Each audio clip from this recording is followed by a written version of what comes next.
I'm Dr. Jyoti Kotwal. I'm the professor and head of hematology at Sir Ganga Ram Hospital, and we conduct the DNB Super Specialty Clinical Hematology Program. Today, आज मैं आप सबसे बात करूंगी blood cancer यानी कि leukaemia के बारे में। लुकीमिया ब्लड कैंसर सुन के सब लोग डर जाते हैं, वो पुरानी बातें, पिक्चरें के सीन याद आ जाते हैं कि भाई ब्लड कैंसर है तो 6 महीने की लाइफ। ऐसा नहीं है।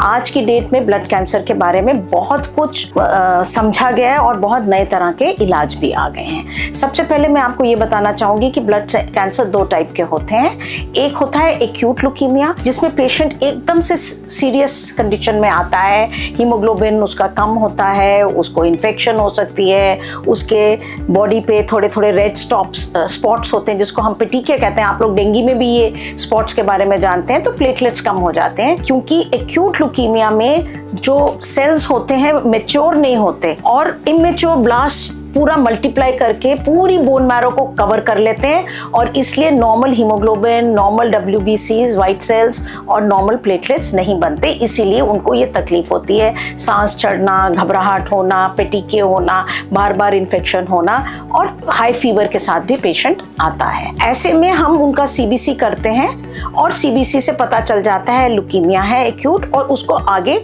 सब क्लासिफाई करते हैं। पर इससे पहले मैं आपको एक्यूट लुकीमिया चिंता वाली बात है पर उसका भी इलाज है, उसके बारे में बताने से पहले मैं आपको क्रॉनिक लुकीमिया के बारे में भी बताना चाहूंगी।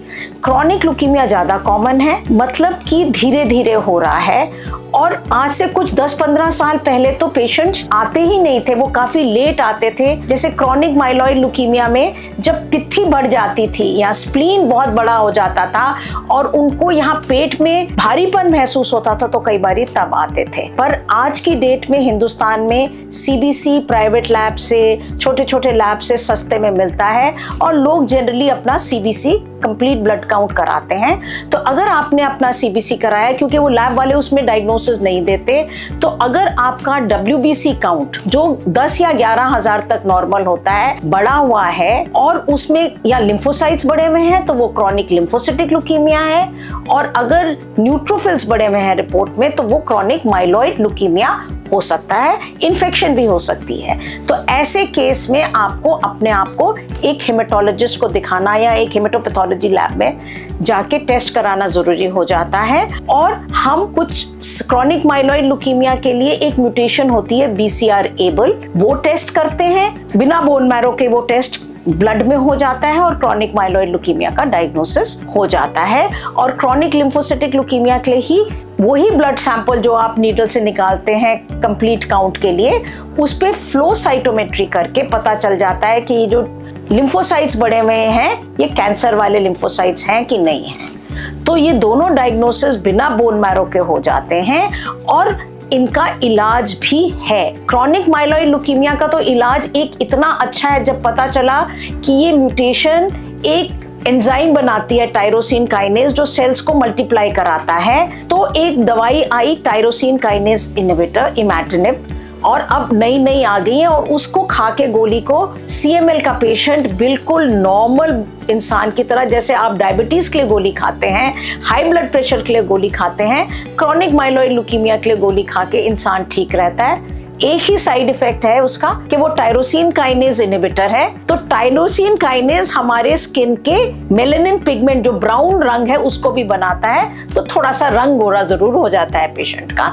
और आज की डेट में नए टायरोसिन काइनेज इनहिबिटर्स आ गए हैं, 2nd जनरेशन 3rd जनरेशन, जिनसे पेशेंट बिल्कुल ठीक हो जाते हैं और आजकल हम टायरोसिन फ्री रिमिशन के स्टेज में भी इंडिया में आ गए हैं। पर बहुत इंपॉर्टेंट है कि जब टायरोसिन काइनेज इनहिबिटर पे पेशेंट है तो मॉलिक्यूलर रिस्पॉन्स को किसी अच्छे हेमेटोलॉजी मॉलिक्यूलर लैब से मॉनिटर कराना, सो दैट आप अपने आप को ठीक रखें और ठीक रहें। तो ये चीज, एक जो डर है कि लुकीमिया हो गया तो कोई इलाज नहीं है या ला इलाज है, ऐसी बात नहीं है।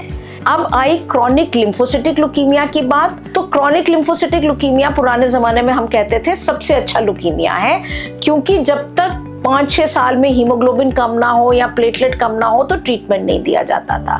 पहले जमाने में सिर्फ काउंट्स कम करने वाले ड्रग्स होते थे, पर आज की डेट में स्पेसिफिक दवाइयां हैं जो पेशेंट को क्योर, ऑलमोस्ट क्योर कर देती हैं। तो डायग्नोसिस कराना, डरना नहीं और सही जगह से सही हेमेटोलॉजिस्ट से सही ट्रीटमेंट लेने से दोनों तरह के क्रॉनिक माइलॉइड ल्यूकीमियाज अब एक डायबिटीज या ब्लड प्रेशर की बीमारी की तरह हो गए हैं, जिसको आप दवाई लेके कंट्रोल में रख के बिल्कुल अच्छे से नॉर्मल लाइफ कई सालों तक, 30-40 साल तक जी सकते। अब आ गया एक्यूट ल्यूकीमिया, जिसकी मैंने पहले बात की थी। तो जब कोई आए, कैसे आप सोचोगे बच्चा का हीमोग्लोबिन कम हो रहा है या अडल्ट को सांस चढ़ रहा है, सीढ़ियां चढ़ते हुए सांस चढ़ रहा है, तो मतलब हीमोग्लोबिन कम है। तो वो कोई भी अनीमिया हो सकता है, खाने में आयरन की कमी से या B12 की कमी से, पर वो ल्यूकीमिया भी हो सकता है। और अगर ऐसे पेशेंट को बार बार गले में इन्फेक्शन हो रही है या कहीं और इन्फेक्शन हो रही है और या फिर वो लाल धब्बे पड़ रहे हैं, तो इमीडिएटली CBC के साथ पेरिफेरल स्मीयर कराना है कि ये ल्यूकीमिया तो नहीं है। और जब शक होता है कई बारी, तो पेरिफेरल स्मीयर में ही कैंसर के सेल मिल जाते हैं 50 से 60% में, नहीं तो हमें बोन मैरो करना पड़ता है। तो बोन मैरो भी कोई घबराने की बात नहीं है।